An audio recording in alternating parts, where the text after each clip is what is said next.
अपना दुर्गा माई के कोरी वेलकम ये सोइया अपना दुर्गा माई के देखिया गइली मैया छोड़ी पहाड़ लिखाई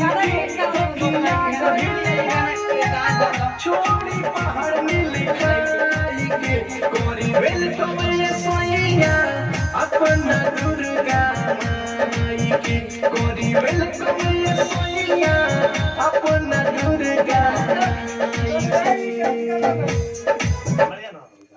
अच्छा बाबू, तुम यहाँ किस मतलब कहाँ से आ रहे हो? विजयपुर पट्टी से। हमारे गाने गाने के लिए मैंने गावा दीजिए प्लीज। ममता के गाना गाना है प्लीज। अच्छा, आपको गाना गाने का मन है तो आप घर से अकेले आए हैं? हाँ, पैसा नहीं है, गरीब पूर्व आदमी है, गवा दीजिए प्लीज। गाना होगा, ठीक है। पढ़ते हैं? नहीं। अच्छा, को भाई है? 4 भाई है, 1 बहन। तो तुम छोटे हो या बड़े? बड़े हैं। सबसे बड़े? तो तुम्हारे गाना, कोई गाना सुनाओ। माई हो एक बार बेटा कही कही के बोलाई तू अपना कर जवा से सताई तू। ए माई हो अपना कर जवा से सताई तू।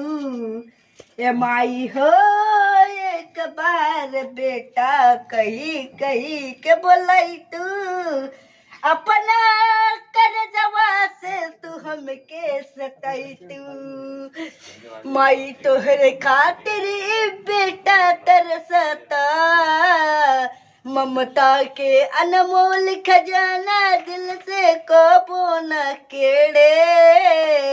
ए माई हमके आपन बेटा बनई तू। ए दुनिया को वो कुछ भी कही बतिया न मानम। ए माई तोहरे हम बतिया मानम। नमस्कार। Thank you.